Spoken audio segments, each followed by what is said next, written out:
దేవునికి మహిమ కలుగును గాక. యెహోషువ గ్రంథం 10వ అధ్యాయం ద్వారా దేవుడు మాట్లాడిన మాటలు ఏమిటో మనం ధ్యానం చేసుకున్నాం రండి. యెరికో పట్టణాన్ని దేవుని ప్రజలు జయించి ముందుకు వెళ్ళారు. హాయి పట్టణాన్ని జయించి ముందుకు వెళ్ళారు.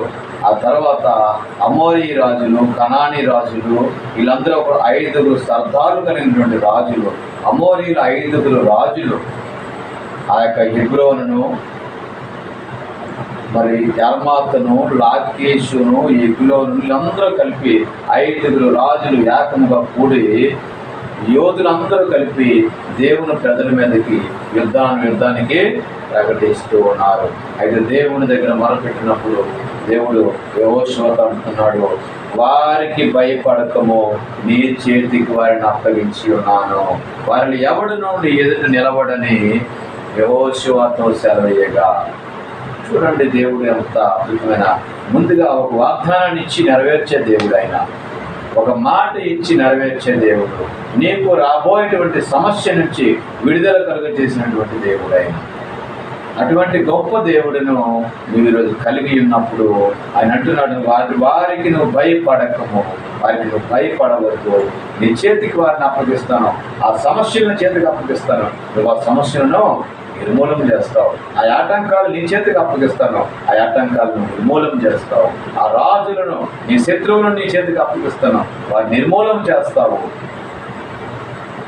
చూడండి, ఈ మాట అనేసరికి అయితే ఇంకా అలాగలాగ అవుతూ ఉండగా ఇశ్రాయేలుతో యుద్ధం చేసేటప్పుడు అయితే వారి ఎదుట యెహోవా ఇశ్రాయేలు ఎదుట ఆ అమోరీల రాజులను కవరపరచగా గొప్ప యుద్ధం జరుగుతూ ఉంది. ఆ గిబియోనులో యుద్ధం జరుగుతూనే ఉంటుంది. వడగండ్లు పడుతూ ఉన్నాయి. చాలా మంది నశించిపోతూ ఉన్నారు. వాళ్ళకి భయం పట్టుకుంటూ ఉంది. కానీ అక్కడ ఇంకా సాయంకాలం అవబోతుంది. సాయంకాలం అవబోతూ ఉంటే అప్పుడు యెహోషువ అంటున్నాడు, అయా ప్రభువా, సూర్యుడు ప్రార్థన చేస్తున్నాడు దేవుడితో, సూర్యుడా నువ్వు గిబియోనులో నిలువుము, చంద్రుడా నువ్వు అయ్యాలోయలో నిలువుము, జనులు తమ శత్రువు మీద పగ తీర్చుకుని వరకు సూర్యుడు నిలిచెను, చంద్రుడు ఆడెను. ఒకనాడల్లా కూడా ఇంచుమించు ఒకనాడల్లా కూడా అస్తమింపలేదు. సూర్యుడు అస్తమింప త్వరపడలేదు. సాయంత్రం ఎలాగైతే ఉన్నాడో అలాగనే ఉండిపోయాడు.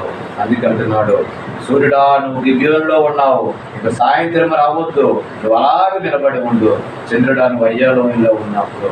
ఒక నరుడి మాట ప్రకృతి వినదండి. ఒక నరుడు శాసించాడు ప్రకృతిని ఒక రోజున. ఒక నరుడు దేవుని ఎదుట మొరపెట్టినప్పుడు మరి సూర్యుడును చంద్రుడు ఒక నాడల్లా కూడా అస్తమింపలేదు. ప్రపంచం స్తంభించిపోయింది. యుద్ధం జరిగి యుద్ధము పూర్తయినంత వరకు కూడా అదే ఈరోజు మనం చూస్తూ ఉన్నాం. నువ్వు క్యాలెండర్లోకి వెళ్ళినప్పుడు, పాత క్యాలెండర్లోకి వెళ్ళేటప్పుడు క్యాలెండర్ బ్యాక్ వెళ్తే ఒక దినం మిస్సింగ్ అవుతూ ఉంది. ఆ దినం మిస్సింగే యెహోషువ దినాల్లో జరిగినటువంటి ఆ యొక్క దినము. ఆ రోజే ఈ ఒక్క దినము. అంచేతనే సూర్యుడికి గిబియోనులో ఆగిపోయాడు, చంద్రుడు అయ్యాలోయలో ఆగిపోయాడు. తర్వాత యుద్ధమంతా అయిపోయింది. అమోరీల మీద ఇశ్రాయేలు ఈ విజయం సాధించి వారి రాజులను పట్టుకొని సంహరించి ధైర్యంగా ఆ యొక్క దేశాల్లో వాళ్ళు ఎంట్రీ అయిపోయారు. అటువంటి గొప్ప దేవుడు నీకును కూడా, నీ జీవితంలో కూడా నువ్వు భయపడకు, వాటిని నీకు అప్పగిస్తాను అంటున్నాడు. యెహోషువ ప్రార్థన చేస్తే సూర్యుడు ఆగిపోయాడు, చంద్రుడు ఆగిపోయాడు. నువ్వు కూడా ప్రార్థన చేయగా, ఆయన మీద ఆనుకుని ప్రార్థన చేయగా ఖచ్చితంగా దేవుడు నీ కార్యము, నీకు బిడ్డలు లేదా, ఉద్యోగము లేదా, సమస్యల్లో ఉన్నావా, దేంట్లో ఉన్నావో తెలియదు, అవన్నిటి నుంచి కూడా దేవుడు నీకు విడుదల కలుగు చేయను గాక. ఆమేన్. దేవుడు వాక్యాన్ని దీవించి ఆశీర్వదించును గాక. ఆమేన్.